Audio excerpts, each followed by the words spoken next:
Mark chapter 10। जैसे आप mark chapter 10 खोल रहे हैं, I was listening to this, not listening, एक पोइट्रीज ढूंढ रहा था मैं। कोशिश करूंगा in between to bring poetries and all that. It was interesting. Ghalib का एक है, कहता है, गालिब कहता है कि हाथों के लकीरों में मत देखो नसीब ढूंढने के लिए, क्योंकि नसीब तो उनके भी हैं जिनके हाथ नहीं है। अच्छा है ना? You should also search something. Okay, mark chapter 10। So up tak, what we've been seeing is that Jesus, chapter verses 1 to 9, chapter 1 to 9, Jesus basically वो जो रेड एरिया है गैलिली, इज़राइल में गैलिली एरिया में ministry कर रहे हैं। मतलब उनकी सेवकाई, उनकी टीचिंग, उनका हीलिंग, चंगाई, जो सब कुछ कर रहे हैं वो गैलिली में कर रहे हैं, right? And but now chapter 10 से लेके 15 तक it is his ministry in Judea और जूडेन एरियाज में। सो बेसिकली जो वाइट लाइन है, you can see that Jesus moving from Galilee with his disciples. Disciples के पीछे एक बहुत बड़ी भीड़, और एक शहर से दूसरे शहर में जाके now he is on his way to in Judea to Jerusalem. Jerusalem में जाने का मतलब क्या है? Basically to fulfil the mission of Jesus Christ. Yeshu Masih का मिशन क्या है? Please look at Mark chapter 10 verses 32 to 34। And they were on the road going up to Jerusalem. Jerusalem जा रहे थे, and Jesus was walking ahead of them. यीशु मसीह उनसे आगे थे. They were amazed, and those who followed were afraid and were talking to the 12 again.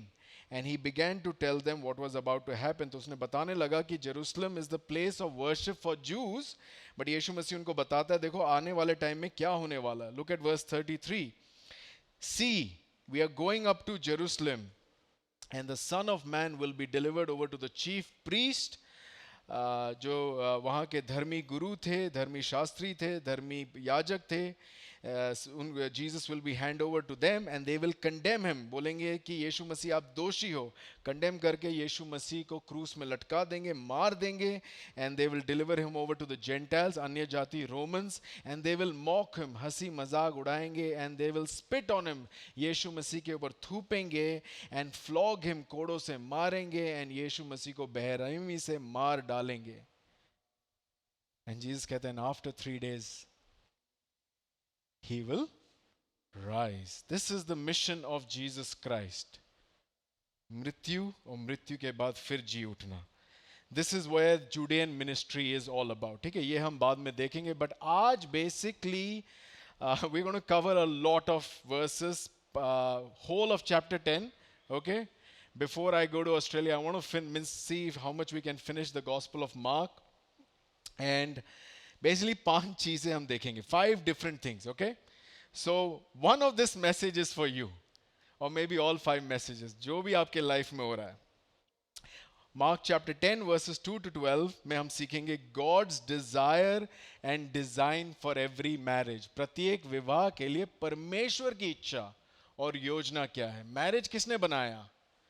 Shahrukh Khan ने नहीं, परमेश्वर ने. तो परमेश्वर की क्या इच्छा है? Mark chapter 10 13 to 16 is Jesus wants children to come to him. यीशु चाहते हैं कि बच्चे उनके पास आएं. Obviously मैरिज के बाद बच्चे होते हैं, that's why that is the order. Mark chapter 10 17 to 31 talks about wealth and kingdom of God. धन और परमेश्वर का राज्य. परमेश्वर सिखाते हैं God is not anti money, but money can make you anti God.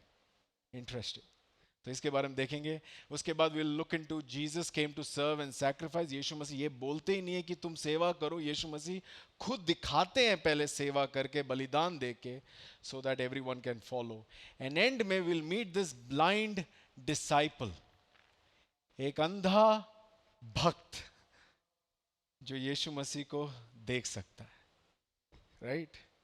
And basically हमें इस अंध भक्त से आज सीखना है, right? कुछ नहीं सीखे, बट इस अंध भक्त से जरूर सीखना कि इसने यीशु मसीह को कैसे बिना देखे भी देख लिया, right? Okay, let us pray. Father, speak to us, teach us, change us, all for your glory and honour. In Jesus name we pray, amen. Mark chapter 2 verses 2 से लेके 12 तक देखेंगे. Please follow with me. Mark chapter 2 verses 2 से लेके 12. Okay. And Pharisees came up. Pharisees कौन थे? यहूदी धार्मिक gurus, top priest, came up in order to test him. Asked, is it lawful for a man to divorce his wife? तो मतलब छल करने, ट्रिक क्वेश्चन, यीशु मसीह का परीक्षा लेने के लिए, यीशु मसीह को क्या बोलते पकड़ने के लिए, कुछ तरीके से छल कपट से यीशु मसीह को फंसाने के लिए वो एक सवाल पूछते, इज इट लॉफुल, क्या सही है for a man to divorce his wife? वो जीसस को फंसाना चाहते हैं, क्योंकि क्या बोलेंगे यीशु मसीह? अगर मैरिज के खिलाफ बोलेंगे तो परमेश्वर के खिलाफ बोलेंगे, और अगर बोलेंगे डिवोर्स नहीं कर सकते तो मोसेस के खिलाफ बोलेंगे। तो क्या लेंगे जीसस? और जीसस का हमेशा तरीका क्या होता है? सवाल का जवाब वो सवाल से ही देते हैं। And he always answers the question by answering the person, not the question. तो look at verse 3, he answered to them, what did Moses command you? Okay, you're talking from the law, let's go back to the law. What did Moses command you? और ये तो Pharisees है, इसने तो PhD करी हुई है old testament में, ये पास्टर सब कुछ जानता है। दे सेड, एक नहीं थे बहुत सारे थे, they said Moses allowed a man to write a certificate और divorce to send her away. तो बोला मोसेस ने कहा है, नियम में लिखा है ओल्ड टेस्टमेंट की, एक सर्टिफिकेट, एक डॉक्यूमेंट, एक लीगल कुछ दे दो डिवोर्स के लिए और भेज सकते हो। डिवोर्स मतलब सेंडिंग अवे, डिपार्चर, निकालना, going away. Okay, and Jesus said to them, like usual तुम समझे नहीं जब भी ओल्ड टेस्टमेंट में कुछ सिखाया गया। It's not about sending into divorce, it's not about having divorce. Jesus said to them, because of your hardness of heart he wrote you this command. क्योंकि तुम्हारा दिल कठोर है, पत्थर का है, you don't listen to God, God's will, God की इच्छा नहीं मानोगे, तुम्हारा दिल पत्थर का है, you are rebel, you rebel against God's will, परमेश्वर की इच्छा अनुसार अब नहीं चलना, अपने स्वार्थ के अनुसार, अपने पाप के अनुसार, पाप की इच्छा चलानी है। इस कारण लिखा गया। It's not that God wants divorce, it's that तुम्हारा दिल कठोर है, राइट? इस वजह से लिखा गया है, not because God wants it, because you are sinful, he is saying. Then verse 6 onwards देखो, जीसस बताते कि तो परमेश्वर की इच्छा क्या है। What is the will of God for marriage? God's desire and design for every marriage. So Veerpal and Deepak have recently got married. I've spent a lot of time with them talking about marriage preparation, right? And it's very important क्योंकि देखो, जिसने बनाया है शादी, जिसने विवाह बनाया, जिसने विवाह स्थापित करा है, उससे पूछना समझना जरूरी है, right? And I think in the wedding I was telling that there was an amazing question in the camp. बोला परमेश्वर जिसने शादी नहीं करी वो क्या सिखा सकते हैं हमें शादी के बारे में, राइट? तो जो पास्टर पीटर थे उन्होंने कहा, भैया क्या कहते हैं, जरूरी नहीं है जिस डॉक्टर के पास हार्ट अटैक आया है, जिसके पास कैंसर है, आप उसी के पास इलाज के लिए जाओगे। मतलब जिसके पास BMW है उसी के पास आप जाओगे BMW ठीक कराने। ये कैसा लॉजिक है, right? God is the creator, author, designer of marriage, सब कुछ उसने बनाया है। He doesn't need to be married in order to teach us about marriage, right? So what does God want? 6 to 12 देखिए please. But from the beginning, मतलब शुरुआत से, from the beginning of creation, सृष्टि के शुरुआत से, मतलब सृष्टि शुरुआत हुई, God made them male and female, two genders, male and female. It was Adam and Eve. It wasn't Adam and Steve, right? We won't go into that detail right now. Verse 7. Therefore a man shall leave his father and mother and hold fast to his wife, right? Basically वो अपने माता पिता को छोड़ के अपनी पत्नी से चिंबक बन जाएगा, Chimbak, hold fast, right? Magnet. And the two shall become one flesh. So 1 plus 1 कितना हुआ? 1 in marriage, okay, not in other places. In marriage 1 plus 1 is equal to 1. So they're no longer two but one flesh. What therefore God has joined together, let no man separate. हर शादी परमेश्वर जोड़ता है। हम सोचते हैं हमने जोड़ा है, पेरेंट्स ने अग्री करा, अरेंज करा दिया, या लव मैरिज हुआ, इलू इलू हुआ and you got married. No, Bible says who has joined you together? God. क्योंकि अगर गॉड ने आपको बनाया नहीं होता, आपके जीवन में एक दूसरे को डाला नहीं होता, आपको अलाउ नहीं किया होता शादी करने के लिए, तो होता क्या? God is in control of his creation. God has allowed you to marriage. God has created marriage. And now God has brought you together. अगर God ने आपको जोड़ा है, let no one separate. Verse 10 to 12. And in the house, घर गए, disciples asked them again about this matter, and he said to them, whoever divorces his wife and marries another commits adultery against her, and if she divorces her husband and marries another, she commits adultery. Okay, now ये जो passage is not teaching everything about marriage and divorce यहाँ पर. Okay, this is just Jesus सिर्फ उनको original purpose, मकसद, उद्देश्य जो परमेश्वर की स्टार्टिंग से योजना थी मैरिज के बारे में बता रहे हैं. But there are divorces, there are things, but Bible has a lot, not lot, has something to say about it. अभी उसके डिटेल में नहीं जाएंगे. बट यहाँ पर एक ही चीज एम्फेसाइज हो रहा है, वो क्या है? गॉड का ओरिजिनल पर्पस फॉर मैरिज क्या है? Life long faithfulness of a man and a woman in a marriage. जिंदगी भर का साथ जीने का एक अटूट वादा और विश्वास है. जिंदगी भर साथ जीने का अटूट वादा और विश्वास है. I tell all the couples who are getting married and to myself, we have to remind ourselves, there is no exit clause in marriage. Right? It's not like खाना पसंद नहीं आया, बैड रिव्यू दे दिया और इस restaurant में कभी नहीं आए. That's not how marriage works. Right? Marriage is for life long faithfulness. जिंदगी भर का साथ निभाने का अटूट वादा और विश्वास. राइट? करना आसान है, निभाना मुश्किल है, बट निभाना है, उससे भाग नहीं सकते. एंड तो टू फैक्ट्स यहाँ जीसस बताते हैं कि परमेश्वर की इच्छा क्या है, लेकिन हाँ, ह्यूमन फेलियर, इंसानी पाप के वजह से डिवोर्सेस होते हैं. There are abuses. There is यहाँ पर मेंशन है अडल्ट्री. कुछ चीजें एक हस्बैंड और वाइफ के बीच में कोई पवित्र बंधन के लिए होता है, like sex is to be celebrated in a given marriage between husband and wife. But वो सेक्स अगर हम बाजार में बेच दें, God does not approve it. Right? And obviously you have killed your marriage by what is supposed to be celebrated in marriage, you have sold it in the market. जो पवित्र है उसको क्या बना दिया? अपवित्र है. And sex is the main thing. It's not about the ring, it's not about exchanging Bibles, it's not about एक घर में जीना, it's not about budget एक हो जाना. Sex is what seals the deal in marriage. Right? So इसलिए Jesus कहते हैं whoever commits other places, that adultery is one case where because of sin, किसी के पाप के वजह से वो नहीं हो रहा. और एक 1 Corinthians chapter 7 में अगर एक अन्य विश्वासी घर छोड़ के चले जाए, क्या करोगे आप? You know, there are those cases. But the point, one thing is, Jesus is saying, what is that? Marriage is to be one. Oneness. God says marriage is for life. The only one thing we need to learn from here is verse 8. What does verse 8 say? The two shall become one flesh, so that they no longer two but one flesh. You know, that's what every married couple, if you're married, you're going to get married, you're only few days married, पूरी मेहनत इसी में लगनी चाहिए that you will stay one. एकता के लिए, वो एकता निभाने के लिए, एकता in the way you do life, जीवन का मकसद, आपका पैसा खर्चने का तरीका, आपका परिवार करने का तरीका, आपका क्या कहते हैं लाइफ गोल्स, फ्यूचर डायरेक्शंस में एकता होनी चाहिए. There should be oneness, one flesh, one body, one mind. Spirituality में भी एकता होना चाहिए.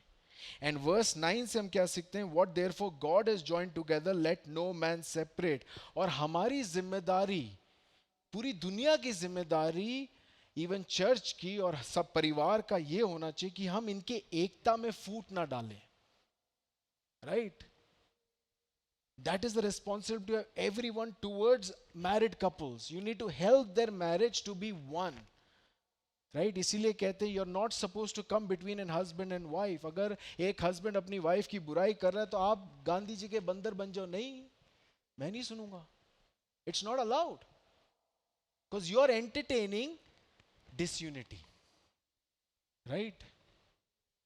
You got to always encourage, प्रोत्साहन करना कि उनकी एकता बढ़ती रहे. Right? उनका प्यार एक दूसरे के लिए बढ़ते. That is our responsibility. And the last thing, as Jesus, we didn't go into the details, divorce always involves sin. Because of the hardness of heart, God allows. Divorce involves sin. It's maybe one person sin, maybe two person sin, और किसी बहुत सारे psychologists ने भी कहा है, divorce is like death. It's like an experience of death. You know, that's how it is. And so another thing is we need to pray for the couples in our marriage. Married couples, you need to pray. Marriage is not an easy thing, right? To be one all the time. So it's very important. Okay, foster union, support union, and stay away from sin because that can destroy marriage. Okay, now let's come to the second part, children.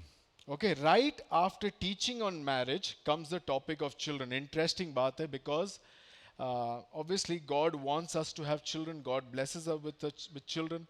Maybe, but some people, because of health condition, because of Genesis 3, पाप का जो श्राप सारे इंसानियत को मिला है, उसके challenges हैं. So sometimes people don't get to have children, and then there is this thing called as adoption.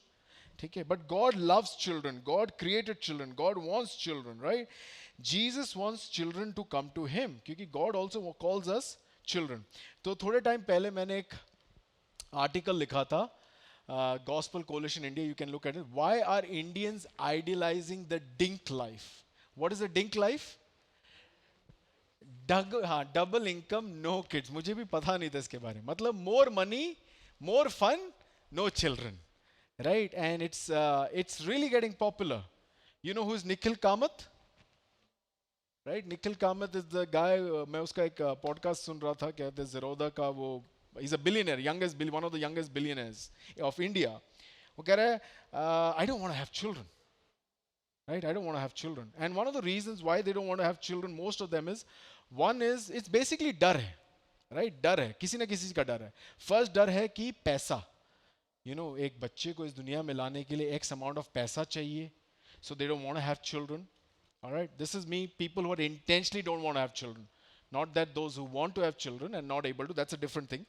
यहाँ कुछ लोग हैं जो लोग कहते हैं कि ये क्रिश्चियंस भी हैं, कहते हैं कि पैसा नहीं है, इनफ पैसा होगा तो हम बच्चे इस दुनिया में लाना की इच्छा रखेंगे. So fear of money. Second is fear. Fear है कि यार होता है, you know, like sometimes we have had a bad experience from our parents. Our parents have not done a great job in parenting. Right, may be हमारा अनुभव अपने माता पिता के साथ सही नहीं रहा, और रहता है बहुत सारे क्या बोलते हैं, बहुत घिनौने कहानियां हैं, right, where the child has been abused by one of the parents, right. It's so sad, tragedy, right. तो उनको डर लगता है कि नहीं, I just can't parent, trauma है, राइट. तो जेन्युइन फियर है, राइट. तीसरा चीज है, it's a bad world, right. इस दुनिया में कोविड है, इस दुनिया में सिकनेस है, poor Manjeet has dengue, you are in the hospital, खर्चा है, हॉस्पिटल है, दुख है, दर्द है, दिल टूट जाएगा. You know, life is not that great. Yes, right. इसी इट्स अ बैड वर्ल्ड. क्यों इस पाप भरे श्रापित दुनिया में बच्चों को क्यों लेकर आना चाहिए, राइट. यू माइट फील, अरे वाह कितने संत टाइप सोच है आपका, right. Is that what God says? Is that what God says? What does God says? God says, look at this. Jesus wants children to come to Him, right? Look at Mark chapter 10. ठीक है, Mark chapter 9, 36 से 37 में बता दें. उस ज़माने में जो बच्चे होते थे, वो सोसाइटी में सबसे ज़्यादा उनका वैल्यू लो था. You know, उनको वो second class third class citizens थे. ऑब्वियसली जब बड़े बात कर रहे हो, बच्चे बीच में मत आओ, राइट. और बच्चे सिर्फ खेलते रहो. हमारे में भी कुछ कल्चर्स में होता है ये, but they were not important. उनका कोई दर्जा नहीं था, उनका कोई वो नहीं था, right. Look at verse 13 onwards. The verse 13, and they were bringing children to him that he might touch them, and the disciples rebuked them. So लोग अपने बच्चे यीशु मसीह के पास ला रहे थे कि यीशु मसीह उन्हें ब्लेस करे, उनको आशीष दे, and disciples क्या कर रहे हैं, उन्हें डांट रहे, नहीं नहीं लेके जाओ बच्चों को यहाँ से, क्या कर रहे हो, हटो. That's going on. And when Jesus saw it, verse 14, he was indignant. मतलब यीशु मसीह क्या कर रहे हो यार, he is upset at them. Why are you stopping children? Peter पीछे हो जा. You know, all that is going on right now, right? Jesus उनके बिहेवियर से परेशान है, थोड़ा गुस्सा भी आ रहा है, क्या कर रहे हैं, right. And then you look at verses 15 to 16. 14 देखो, but when Jesus saw it, he was ignorant, said, let the children come to me. Do not hinder them. बच्चों को मेरे पास आने दो. Do not hinder them. कुछ problem मत करो. For to such belongs the kingdom of God. Truly I say to you, whoever does not receive the kingdom of God like a child shall not enter it. And he took them in his arms, बच्चों को गोद में लिया, and he blessed them and laying his hands on them. Okay, it basically teaches us Jesus cares for children. Jesus welcomes children. Right? So that's why the dink life is not healthy, because God says, let the children come to me. God wants children to come to God. Okay? परमेश्वर चाहते हैं कि छोटे बच्चे उनके पास आए, and he's teaching us that छोटे बच्चे के तरह अगर आप यीशु मसीह को रिसीव करोगे, that's what it means that the kingdom of God belongs to such as these. परमेश्वर राज्य ऐसो का ही है. Why? Because see, children के बारे में हम क्या जानते हैं? What do we learn from children? Children by default are dependent, right? They are dependent, और उनको शर्म भी नहीं आती इस बात की, right? They are dependent 24/7 behind your life. ये दे दो, वो दे दो, ये दे दो, वो दे दो, right? They are dependent on their parents, right? They know they can depend on their parents for food, for shelter, for clothing. You know, all of us who worry about money, it all started later on, right? Whenever you started earning, by default maybe 18 साल, 17 साल, 15 साल, उससे पहले इतना परेशान नहीं रहते थे, स्ट्रेस नहीं रहते थे, स्ट्रेस की दवाइयाँ नहीं लेते थे हम लोग, right? Children easily depend. The second thing about children is they easily trust, right? वो जल्दी भरोसा कर लेते हैं, right? They jaldi ek smile though, like classic example you can always see with Inaya, right? She's smiling, she wants to go to everyone's. That's a child. And God wants us to be like Inaya in front of God, always dependent. Please, God the Father, हमें अपने पास रखो. Please help us, be with us. और obviously in the story जो Jewish leaders हैं जो Jesus को test कर रहे हैं, परीक्षा ले रहे हैं, they are not like children. वो God से भी ज़्यादा ऊपर एक्ट कर रहे हैं. Right? Sometimes we don't want to depend on God. Oh God, नहीं नहीं, आपका मन करे तो मदद कर देना. वैसे तो मैं इंडिपेंडेंट हूँ, मेरे पास अपना ड्राइविंग लाइसेंस है, वोटर्स कार्ड है, आधार कार्ड है, right? God wants us to be children. Children are the role model when it comes to following Jesus. Jesus wants easy trust. Jesus बोले और हम तू मैं ना करें. Right? बच्चे ज़्यादा तू मैं नहीं करते. बढ़ते हैं तो करते हैं. और जब तक नादान रहते हैं, innocent हैं, वो they are easily depend and trust. So Jesus saying, be like children, right? What do we learn from this? First of all is those who are married, and ask God to bless you with children. Don't delay too long. Second, parents, you do a great job in looking after children. माँ बाप बहुत sacrifice करते हैं, right? I think मेरा respect मेरे parents के लिए बढ़ गया since I became a parent, right? Especially जब nappy बदलना होता है. It's not easy. It's hard and challenging. You toil day and night for their food. उनके खाने के लिए, उनके education के लिए, उनके sports के लिए, and the list goes on. You invest. You know, obviously India में बच्चे बड़े होके अपने parents को देखते हैं, but बाहर नहीं देखते ज़्यादातर. राइट तो हमारे लिए शायद एक तरह का लॉन्ग टर्म इन्वेस्टमेंट है बट आजकल वो भी बदल रहा है right But one of the things we learn from here is that one of the things as Christian parents is our responsibility that we make sure that our child goes to Jesus. Jesus says, let the children come to me. And as Christian parents, we need to make sure that is happening. Our children needs to go to Jesus. I loved it what you all did in the camp. As a church, it is our responsibility. It's not the Sunday school teachers, Le Shiva and Anita ji and all those who volunteer. हाँ आप बच्चों को संभालो यहाँ शोर शराबा नहीं होना चाहिए है ना डिस्टर्ब हो जाते पास्टर के जोक्स हमें सुनने It's our whole church's responsibility that we want our kids to come to Jesus because Jesus wants them to come to Him. My fear is lot of Christian parenting may we invest a lot in them so that they get best education, best clothes, best food, everything is for them. But then we don't give them Jesus. And what does the Bible say? What does it profit a child to gain the whole world? He goes to the best school, best clothes, everything is best, but uski jo atma hai and lose his soul. What will you gain if your child has everything and not Jesus? You got to work hard. इसीलिए parents don't miss church. If you start missing church, you will put into your children that church is not important. Christ church secondary है यार, पहले जाओ अपना देखो. Because they will like, my parents don't care about Christ and the church, why should I care about it? If you don't read the Bible, they won't read the Bible. If you don't pray, they won't pray. Right? It's interesting. As I learn a little about child psychology, it's like they are copycats. Right? Children are copycats. They're dependent. वो जो देखते हैं वही करते हैं. So if there is problem in our Christian life, we are not going to Jesus, children will not go to Jesus. Right? Got to make sure that our children are going to Jesus. So first take yourself to Jesus, then help children by reading the Bible, praying with them. And you can do it, incorporate kar sakte. You don't need to become like, oh, this is बहुत structure नहीं है इसलिए we are missing out. You don't have to do that. While you're eating food, pray. While you're talking with them, sometimes just ask, hey, what do you think about the Bible? Just have some normal conversation. Right? Okay, Sunday is not the only time where you think about Jesus. People involved in kids ministry, we want to say thank you. Great job. I think they're in such. Can we clap for the people involved in kids ministry?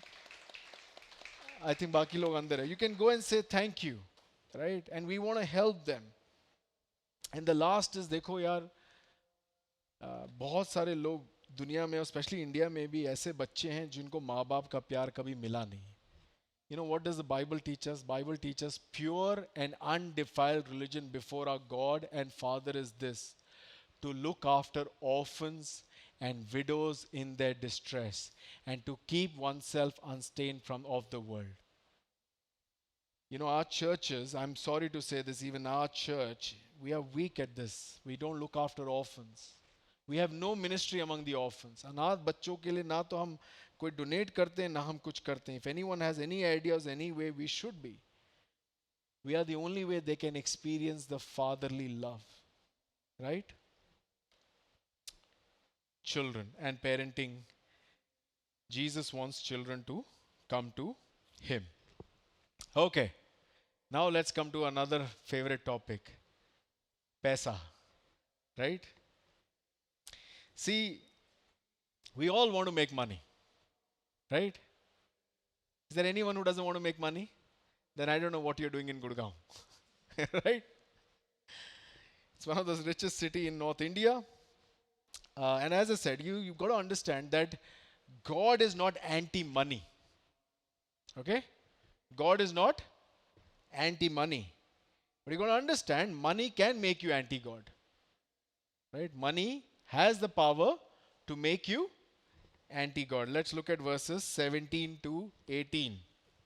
Okay? And as he was setting out on his journey, okay, यीशु मसीह अब आगे बढ़ रहे हैं, रास्ते में हैं, he's back to on the way to Jerusalem. A man ran up, knelt before him. एक आदमी दौड़ के गया, घुटनों के बल यीशु मसीह के पास गिरा and बोला, good teacher, अच्छे शिक्षक, what must I do to inherit eternal life? अनंत जीवन पाने के लिए कि मैं पा सकूं, मुझे क्या करना चाहिए? Verse 18, and Jesus said to him, why do you call me good? No one is good except God alone. So Matthew, Mark, Luke, सारे Gospels में इस इंसान के बारे में लिखा गया. He is the rich young ruler. He is Nikhil Kamath, right? और who is the Oyo का हितेश? हाँ, हितेश या जो भी आपके शार्क टैंक्स में यंग बंदे लोग जाते हैं, right? So he goes to Jesus and he sees a rich young man. Okay, rich young man को अपने घुटनों के बल जाना बहुत बड़ी बात है. And Jesus को इज्जत दे रहा है, definitely. And what is he saying? He's saying, good teacher, अच्छे शिक्षक. And he says, I want to inherit eternal life. मतलब मरने के बाद मैं अनंत जीवन चाहता हूँ. मैं स्वर्ग राज्य में एक जगह चाहता हूँ. मैं स्वर्ग का वरदान चाहता हूँ. कैसे मिलेगा मुझे? सो वर्स 18 में पहले तो जीसस कहते देख यार पहले तू समझ ले कि only God is good. Indirectly वो कह रहे हैं I am not a good teacher, I am actually God. Right, so he's just clarifying that indirectly, you know, only God is good and you're asking about कि eternal life कौन दे सकता है? परमेश्वर ही दे सकता है स्वर्ग राज. राइट, तो पहले let's clear this. indirectly Jesus says I am God. Okay, then Jesus says okay, you want to earn eternal life, चलो बात करते हैं इस बारे में. verse 19, you know the commandments, तुम तो नियम जानते हो. do not murder, किसी को मारो मत. do not commit adultery, don't sleep around with other women, do not steal, चोरी मत करो. do not bear false witness, झूठी गवाही मत दो. do not defraud, धोखा मत दो. honor your father and mother, माता पिता को आदर दो. verse 20 में कहता है टीचर all these, ये सारे जो हैं I have kept from my youth. Right, तो फ्रॉम यूथ से ये शायद यंग अडल्ट बन गया है. बोल रहा बचपन से आज तक मैंने परमेश्वर के सारे नियम माने हैं. So is not only the rich young ruler, he is actually a good rich young ruler. He is a good boy. Right, ये वो है जो स्कूल में टीचर के सबसे फ्रंट रो में बैठता है. टीचर को ये हैप्पी बनाता है, पेरेंट्स के लिए भी ये हैप्पी है. राइट, चर्च में भी ये अव्वल है, ये मतलब टॉप है. राइट, बट ये कह रहा है वर्स 20 में यू कैन सी दैट सब कुछ ये कर रहा है, ये सारे इसके कर्म अच्छे हैं, फिर भी इसको कुछ कमी लग रही है. राइट, इसका सवाल क्या था? How can I inherit? अब मुझे एक बात बताओ, जो बच्चे होते हैं जो अपने पेरेंट्स का यू नो संपत्ति इनहेरिट करते हैं, not Anil Ambani, Anant Ambani and Isha Ambani and Anand Ambani, you know they are inherit. Akash, okay, कितने अंबानी से. Anyway, they are just inheriting. You don't need to do anything, you just need to be born in the family. तो कुछ कर्म नहीं लगते इनहेरिट करने के लिए. परमेश्वर का राज्य अगर आपको प्राप्त करना है तो उसके लिए कर्म नहीं लगते. You have to be the child of God. परमेश्वर की संतान बनोगे तभी तो इनहेरिट करोगे स्वर्ग राज. तो उसका सवाल में वो, तो यीशु मसीह उसके सोच के ऊपर first Jesus is discussing, look you are thinking that you can do things to reach eternal life. कर्म से तुम बच सकते हो. राइट, बट वर्स 21 में Jesus looks at him and look what is Jesus, what happens? Verse 21, Jesus looking at him loved him. Interesting. ये बोलने की क्या जरूरत है? Jesus looking at him loved him and said to him, you lack one thing. एक चीज की कमी है, बस एक. Go and sell all that you have and give it to the poor and you will have treasure in heaven and come follow me. अपना सब कुछ बेच के गरीबों में दान कर दे और तेरे पास स्वर्ग में ट्रेजर होगा और तू मेरे पीछे चल, मेरा शिष्य बन. सब कुछ छोड़, त्याग और मेरे पीछे चल. What did the good young ruler? Look at verse 22. Can someone read verse 22?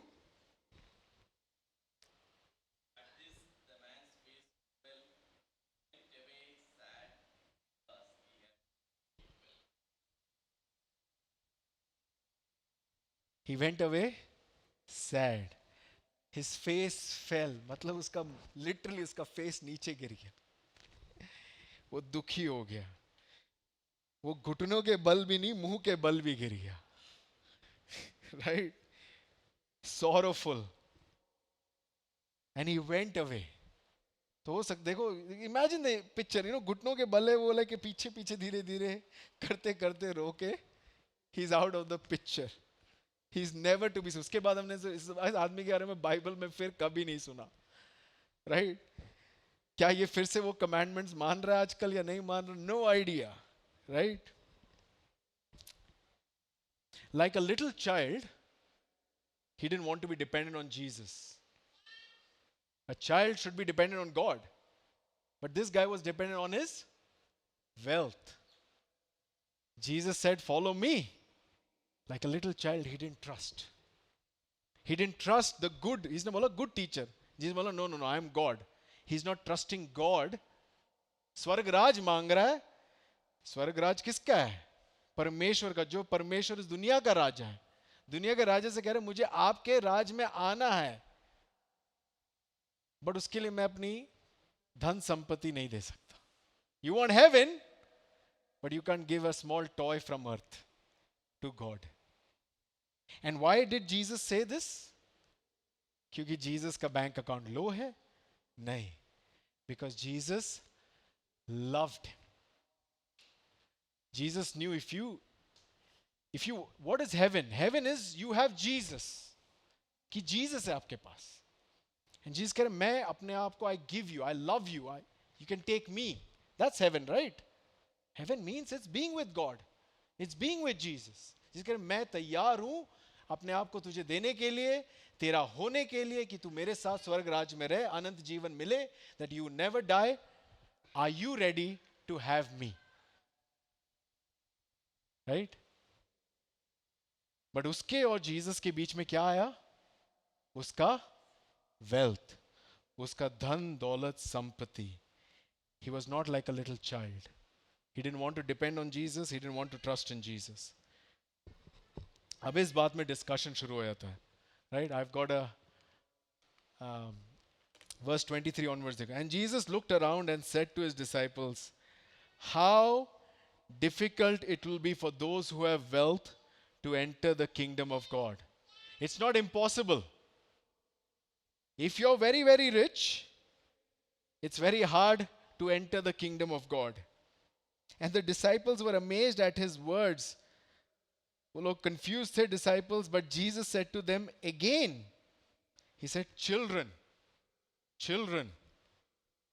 how difficult it is to enter the kingdom of God. It is easier, look at this picture, it is easier for a camel to go through the eye of the needle. सुई के ना जैसे धागा निकलता, बोलते एक ऊंट उसमें से निकल जाएगा.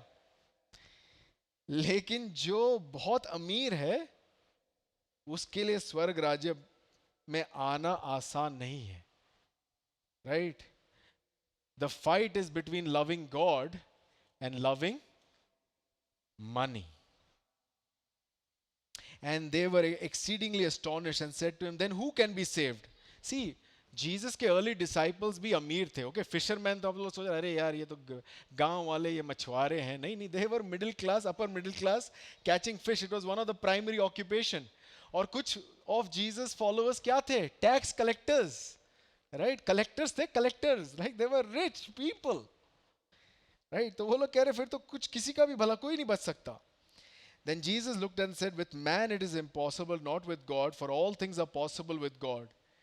Peter began to say to him, see, we have left everything and followed you. Jesus said, truly I say to you, there is no one who has left house or brothers or sister or mother or father or children or land for my sake and for the gospel who will not receive hundredfold now in this time houses, brothers, sisters, mothers and children and lands with persecutions and in the age to come eternal life. But many who are first will be last and the last will be the first. So Jesus कह रहे जो कोई अपना धन, मतलब दो type के धन होते हैं हमारे पास, मटीरियल धन और लोगों का धन. और यही दो होता है ना, right? We it's the people, the community, the family. हमारा वो एक संसार है, या हमारा जो वर्क, हमारे जो संपत्ति है, दिस इज आवर वर्ल्ड. तो यीशु मसीह कह रहे जो भी मेरे पीछे आना चलता है, I have to come before everyone. You got to understand that God can only sit in one place in our life for him to be God. That is first. Right? Creator पहले आया या creation पहले आया? Right? सृष्टिकर्ता पहले आता है. So सृष्टिकर्ता हमारे जीवन में second आ ही नहीं सकता. And obviously ये सृष्टिकर्ता ने अपने बेटे को भेजा जो यीशु मसीह के रूप में, जो यीशु मसीह हैं, और उन्होंने अपने आप को बलिदान भी करा. He also saved us because he loved us. So if he loves us, he wants us to love him also first. In a marriage, right? If I say to my wife, Lish, I love you, lekin after my work, she would have never left Australia and come here, right? You can't say to them. You can't say to your friend, I love you after something else. वो रिश्ते में कोई रिश्ता ही नहीं. So Jesus is saying, those who leave everything for Jesus and for the gospel, first, that is the right thing. Second, he is saying कि 100 गुना मिलेगा. So you have never in a loss when you invest in Jesus. 100 गुना मिलेगा, because Jesus is above all and he is God above all as creator. So what do we learn about wealth? Open 1 Timothy chapter 6. 1 Timothy chapter 6 में हमें we learn the application. 1 Timothy chapter 6.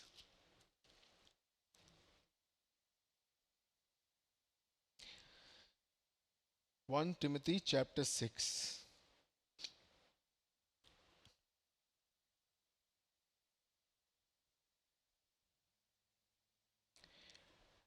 Now listen to this. Verse 6 से देखेंगे, ठीक है? But godliness with contentment is great gain. Verse 7, for we brought nothing into the world. हम इस दुनिया में कोई संपत्ति लेकर नहीं आए थे, and we cannot take anything out of the world. जब हम मरेंगे, हम 1 रुपए नहीं ले जा सकते. हम आए बिना कुछ के थे और जाएंगे भी बिना. तो बीच में डमरू बजा के फायदा नहीं है, राइट? तो यहां देखो, आगे पढ़ो.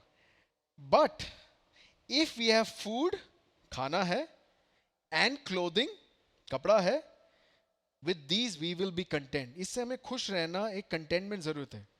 But verse 9 देखो, but those who desire to be rich, देखो अगर इच्छा है अमीर होने की, तो ये भी जानो उस इच्छा के साथ आता है temptation. But those who desire to be rich fall into temptation, into a snare, into many senseless and harmful desires that plunge people into ruin and destruction. For the love of money is root of all kinds of evil. It is through this craving that some have wandered away from the faith and pierced themselves with many pangs. So अगर आपकी इच्छा अमीर होने के लिए वो बढ़ती रही, उसके साथ जो challenges और जो dangers आते हैं वो आपने ध्यान नहीं दिया, तो अगर आपका प्यार फॉर मनी बढ़ गया परमेश्वर से ज्यादा प्यार, if you compare to the love for God, you will be destroyed. That's what is the warning for us.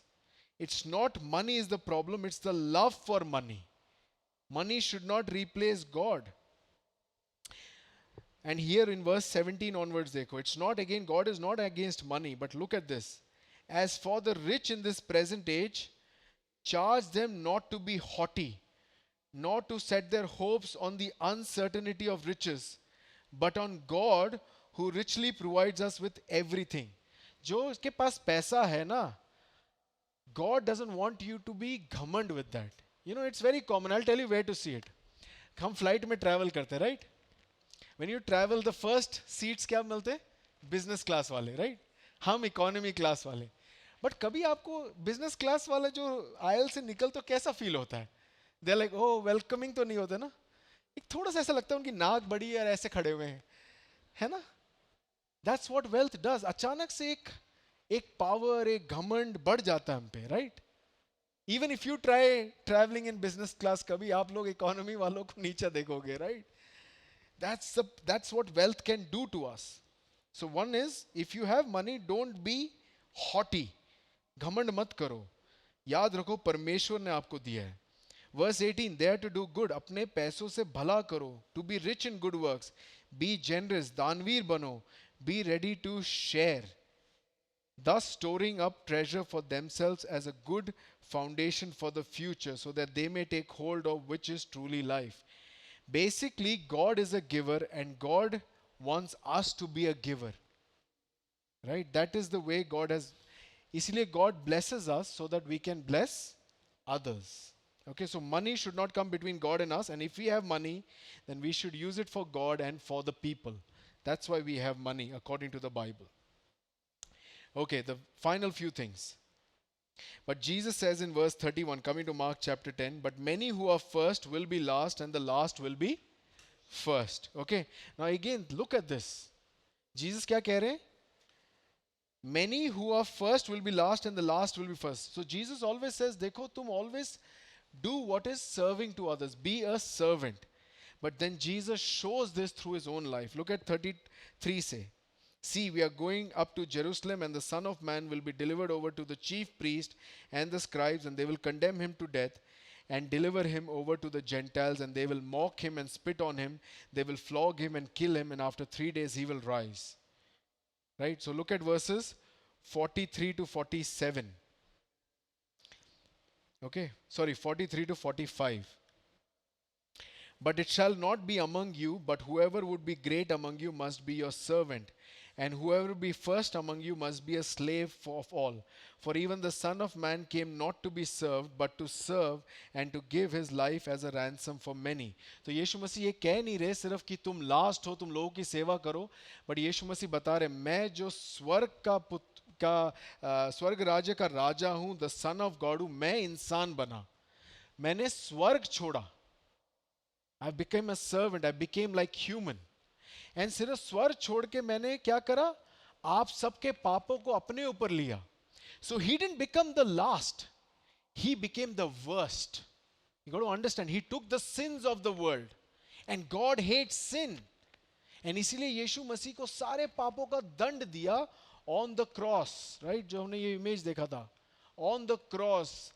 Nail गाड़े दिए, फ्लॉग हुआ, थूपा गया, मजाक उड़ाया गया, कपड़े छीन लिए, ऑल सब कुछ यीशु मसीह ने अपने. He became the worst, not the last, हमारे पापों के लिए. Right? And that's why verse 44-45 says, for even the Son of Man came not to be served, but to serve and to give his life as a ransom. ransom क्या होता है? Right? आप jail जाते हो, bell के लिए पैसा देते हो, तो यीशु मसीह के खून से हमारा बेल हुआ है नर्क से. यीशु मसीह के खून से हमारा बेल हुआ है नर्क से. इसीलिए स्वर्ग का वरदान हमें मिलता है जब हम यीशु मसीह पे विश्वास करते हैं. राइट? तो यीशु मसीह कह नहीं रहे, कर रहे, फिर कह रहे. अब हम भी लोगों के दास बने, स्लेव बने, servant bane. We need to see Jesus, and that's why we come to the last story. The only person in this whole chapter who is like a child is blind Bartimaeus. Okay, let's come to the blind Bartimaeus story. ये सब सिखाने के बाद they came to Jericho, and as he was leaving Jericho with his disciples and a great crowd, बहुत भीड़ के साथ थे, Bartimaeus करके एक अंधा भिखारी था. Bartimaeus, a blind beggar, the son of Timaeus, was sitting on the roadside. Obviously road के बगल में बैठ के क्या कर रहा है? अंधा भिखारी Bartimaeus भीख मांग रहा है. ओके, वर्स 47 देखो. वर्स 47 में, and when he heard, देख तो नहीं सकता, उसने सुना. क्या सुना? Jesus of Nazareth. He heard Jesus of Nazareth. मतलब यीशु मसीह जो है गुड़गांव से, फॉर एग्जाम्पल, एक जगह से हैं, maybe New से हैं, right? Jesus of Nazareth. He began to cry out and say, Jesus, son of. He heard Jesus of Nazareth, लेकिन वो क्या पुकार रहा है? Son of David. मतलब परमेश्वर के चुने हुए संतान, जो इस दुनिया की उद्धार लाने वाला, salvation लाने वाला मसीहा है, chosen मसीहा, son of God, वो बोल रहा है. सुन रहा है Jesus of Nazareth, but चिल्ला क्या रहा है? Son of David. क्या कहता है? मेरे पे दया कर. Have mercy on me. Like a child, he is dependent. He said, मुझ पे दया कर. And many rebuked him. लोगों ने बोला, ए अंधे भिखारी चुप रहे. Be silent. उसे बोला, चुप रहे अंधे भिखारी, किसी परेशान मत कर जीसस को, जाने दे उनको, जो जा रहे अपने रास्ते में. उनको लोगों को चंगा करना है, उनको बहुत कुछ करना है. What does he do? He cried out all the more. मतलब और जोर से चिल्लाने लगा, Son of David, have mercy on me. यीशु मसीह मुझ पे दया कर. वो अमीर आदमी जिसके पास सब कुछ था, उसने ये नहीं बोला मुझ पे दया कर. उसे स्वर्ग चाहिए, लेकिन यीशु मसीह की दया नहीं चाहिए. ये अंधा भिखारी के पास कुछ नहीं है और कहता है, हे यीशु मसीह, सन ऑफ डेविड, मेरे पे दया कर. एंड जीसस स्टॉप, क्योंकि परमेश्वर से कोई भी दया मांगेगा वो रुकेगा. And said, call him. And called the blind man, saying, take heart, धीरज रख, दिल रख, get up. एंड वो कैसे उठा? थ्रोइंग ऑफ हिज क्लोक, उसने अपने जो भी कपड़े थे फटे हुए, जो भी क्लोक था उसने फेंक दिया। उसको लगा ही हैज मेट जीसस, को विश्वास हुआ Jesus, and sprang up and came to Jesus. सोचो, देख नहीं सकता, कैसे वो कैसे आया होगा बिना देखे यीशु मसीह के पास? ऐसे लग रहा है एक छोटा बच्चा अपने पेरेंट के पास भाग कर आ रहा है, राइट? मुझे बचा ले, मुझे बचा ले। And Jesus says to him with love, यहां लिखा नहीं है ही लव्ड हिम, बट ऐसे लग रहा है जीसस उसके पास झुक के, घुटने टेक के जीसस पूछे, what do you want me to do for you? The king, son of David, God, परमेश्वर पूछ रहा, मैं आपके लिए क्या कर सकता हूं? सेवा। The son of man came to serve, मैं आपकी सेवा कैसे कर सकता हूं? ए अंधे भिखारी, इस दुनिया में तेरी कोई वैल्यू नहीं है, बट परमेश्वर का पुत्र बोल रहा है, मैं तेरे लिए क्या सेवा कर सकता हूं?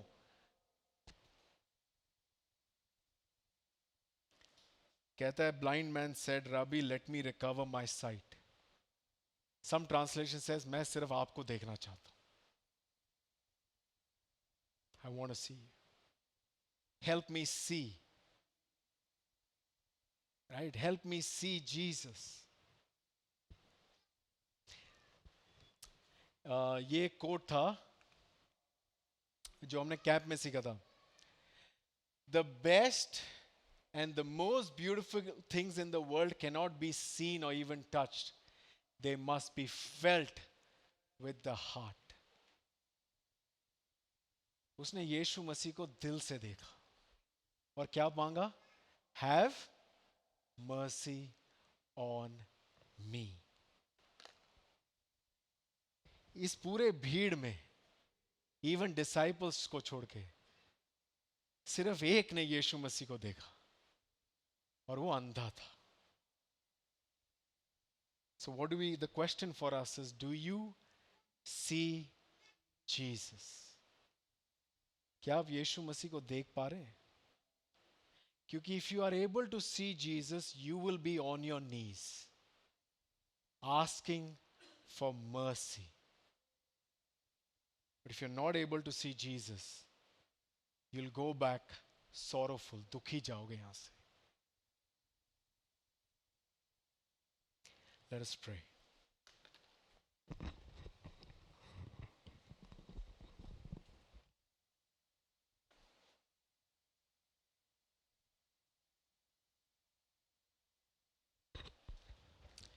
Thank you, Lord Jesus. Thank you. Thank you that you're God. Thank you that you're good. Thank you, you're great.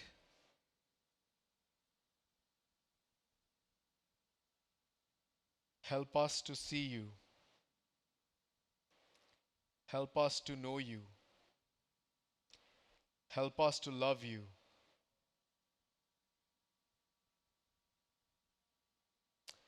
ये प्रार्थना हम प्रभु यीशु मसीह आप ही के नाम से मांगते हैं. आमीन.